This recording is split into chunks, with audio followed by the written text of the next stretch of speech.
after more than a decade as a rising star, particularly in the genre of westerns. Clint Eastwood took on the title role of Joe Kidd in 1972.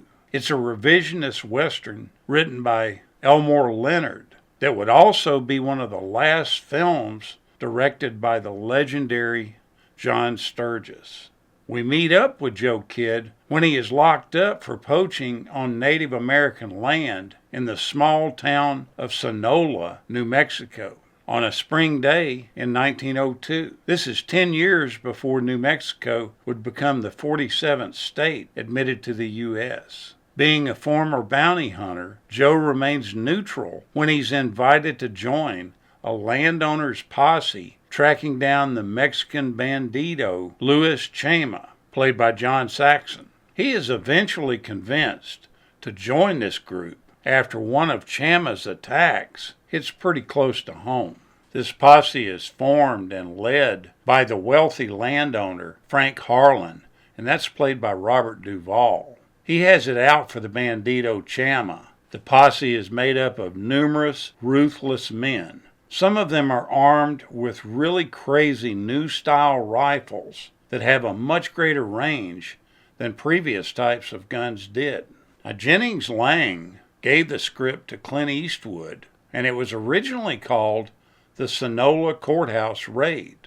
This is loosely inspired by a gentleman named T. Arena, who is an ardent supporter of Robert F. Kennedy, and he was known for storming a courthouse in Tierra Amarilla, New Mexico, in an incident that happened in June of 1967. He took hostages and he demanded that all the Hispanic people have their ancestral lands back. He wanted them returned to him.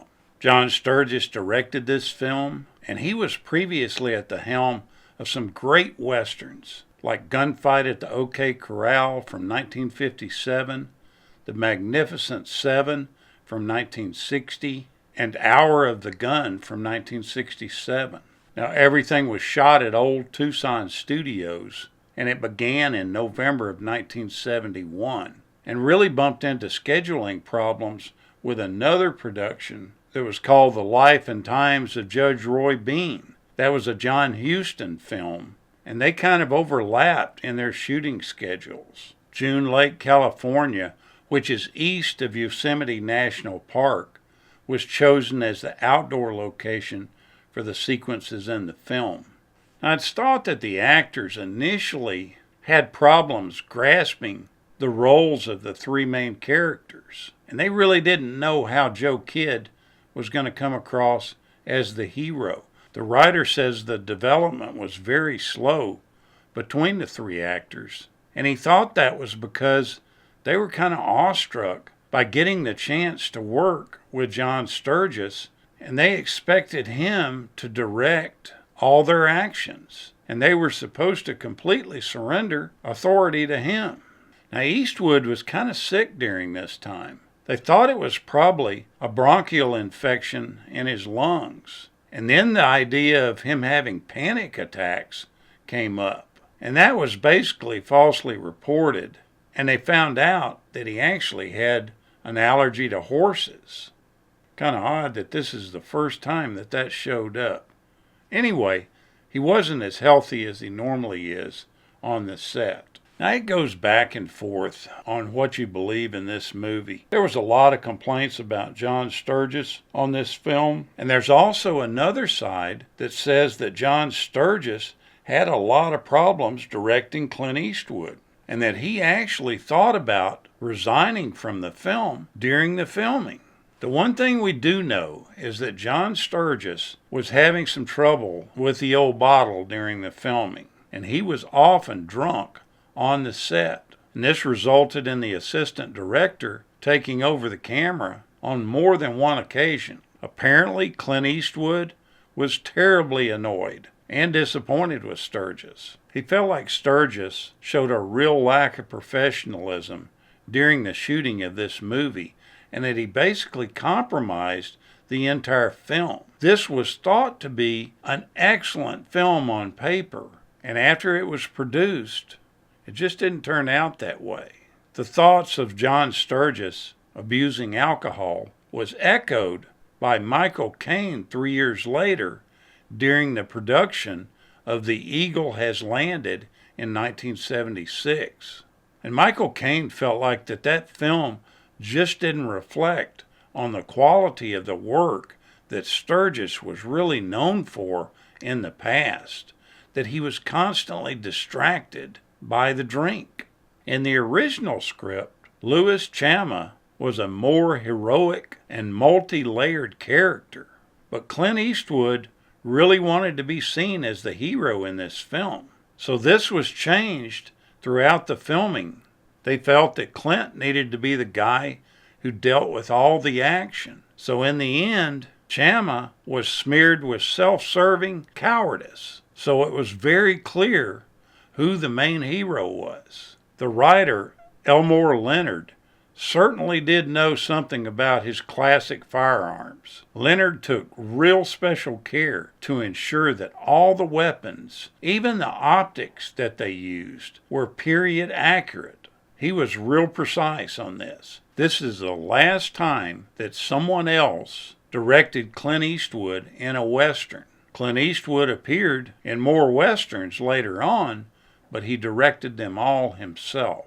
Now you would think that the part of Joe Kidd had Clint Eastwood's name written all over it from the start, because I can't imagine anybody else playing this role. This was the perfect spot for Eastwood. But they really thought about Charles Bronson, Steve McQueen, and Robert Mitchum for this role. Somehow that doesn't seem to fit with any of those three to me. Now the film could have looked a whole lot different on another account too. The role of Frank Harlan, played by Robert Duvall, was originally offered to Gene Hackman, and he turned it down because he was busy shooting the Poseidon Adventure. Now this is the 5th Clint Eastwood film that was composed by Lalo Schifrin. He had done Coogan's Bluff from 1968, Kelly's Heroes from 1970, The Beguiled in 1971, and Dirty Harry from 1971 also. Clint Eastwood has one small scene with his love interest. You know, you can't do a Clint Eastwood movie without some woman being attracted to him. And this movie is no different, but it's fairly short-lived. And this character is played by Lynn Marta. Having just met each other, they start into a smooching episode, but then they get interrupted, and so it doesn't go any farther than that. But one of the things I really love about looking at these old pictures is finding out the connections to all sorts of things that happen in Hollywood or that happened when the picture was being done. This is one of those items that I find just unique and intriguing. It doesn't have anything to do with the picture, but it does have a lot to do with what has happened in Hollywood in the past. Lynn Marta was a witness to the terrible act that happened to Rebecca Schaefer. If you'll remember, she was slain by a nut. And when I say nut, I mean you really could tell just by looking at him that he was crazy. But it happened in the hallway of Rebecca Schaefer's apartment complex. And Lynn Marta lived next door to Rebecca Schaefer. She was called in to testify during this guy's trial, and she stated that she felt the walls shake when all this happened.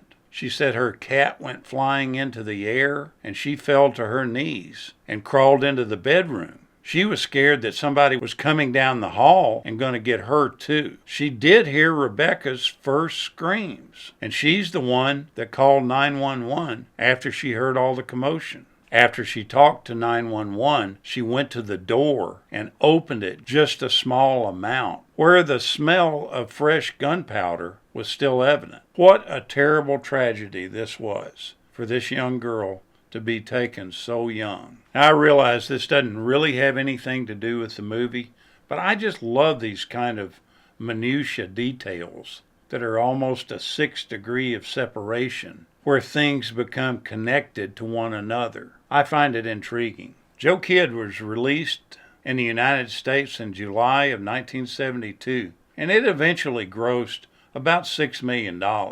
I liked this movie, but it wasn't a great movie. It probably could have been a great movie had a few things been different. It's just one of those films that needed a little bit of tweaking and just needed a little more attention on certain details. It wasn't a terrible movie by any means, but it truly wasn't at the same John Sturges level that you had seen in his past films. Take a look at it anyway. It's still a fun watch. Thank you so much for watching, and we'll continue to chase the classics.